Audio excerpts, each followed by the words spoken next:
Good afternoon, ladies and gentlemen. Before I answer to this particular question, just give you the brief.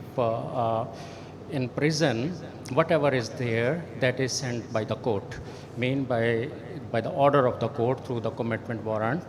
So whatever is inside the jail, that is the indicator of the criminal justice system, mean performance indicator of the prison system. Just for the general knowledge, for all the audience, criminal justice system comprises of police and judiciary, prosecution, prisons, and probation and parole. So as far as the prison authorities are concerned, they have no jurisdiction to reduce any overcrowding, especially in the case of under trial prisoners. As you must know, we have two laws that is governing the prison affairs in Punjab, rather in Pakistan.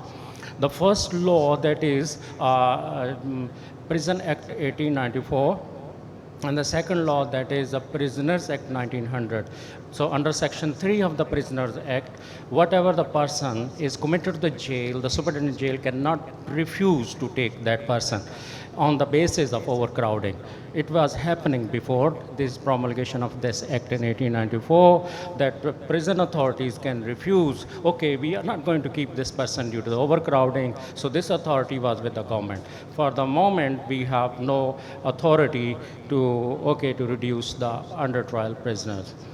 Okay, so as far as the reduction of the overcrowding, but the Punjab prison have taken the steps. We have constructed the 12 new jails. And obviously it has reduced the capacity, rather it enhanced the capacity and reduced the overcrowding. Next important thing which I can suggest, what the prison authorities are doing, which have done to reduce the overcrowding of the convicted prisoners, we have the system of the parole, we award the remissions. Remissions mean the ordinary remission, the education remission, and the special remissions. And the prison authorities manage the fine of the prisoners who cannot pay the fine, and can manage to the payment of Arsh, Daman, and Diya, because without payment of the Arsh and Diya, prisoner cannot be released. So what the suggestions can be given to the criminal justice system? Because prison overcrowding cannot be reduced without reforming the criminal justice system. My first suggestion, that is to improve the working of the Criminal Justice Coordination Committee. Under the Police Rule 2002, there is a Criminal Justice Coordination Committee, and this committee is district-based. And the district and session judge is there, superintendent jail is there, district police officer is, prosecution is there. So all the stakeholders are there. They can think over, okay, how the prison population can be reduced, especially the under trial prisoners. And one more important thing that is related to the District Criminal Justice Committee, that is purely related to the district and session judge. District and session judge pay visit to the district jail of his or her jurisdiction, and he releases the prisoner on the involved in petty crime. I collected the data of 2023. Total about 10,000 prisoners were released by the visits of the district and session judges, and majority of them, 99%, are involved in Section 9A of CNSA. So, and if I go to the how many are the recidivists and the repeaters, so 80% are the recidivists. So this population, if we are ready to comply the best standards, the best practices, the drug addicts must not sent to the jail.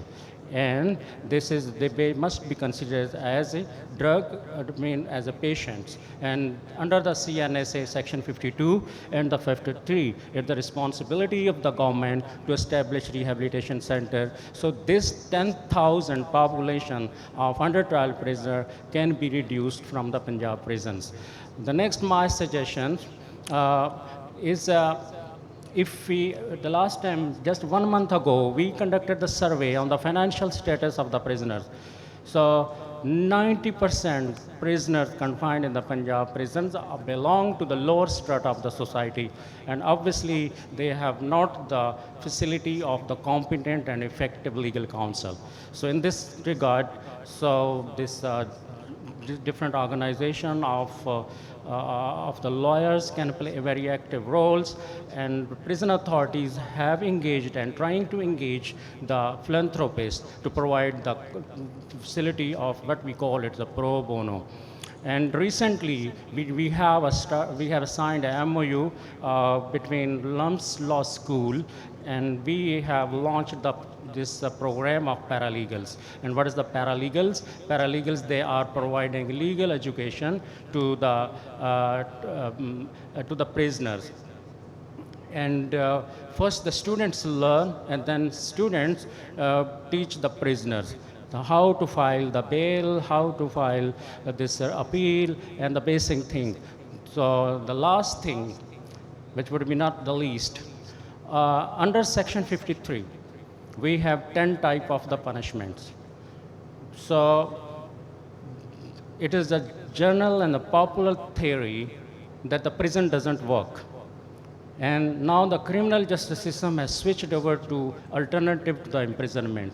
And what are the alternative to imprisonment? Mean towards the community sentencing, mean the prison should be taken as a last resort, not the first priority. But in our case, we are taking the prison to, we would love to send everybody behind the bars. But this is not the solution. The solution is in the minor cases and the juveniles. We have already Juvenile Justice System Act 2018 under Section 9 and 10. There is a role of Juvenile Justice Committee, but unfortunately it is not a functional. So that committee can divert. I mean, if somebody is found guilty, he should be avoided the minor punishment, the reprimand, or the fine. So there are different models of the community sentencing as well. So we can adopt those models. So just only need to, what we can say, a commitment to reform the criminal justice system. So thank you very much.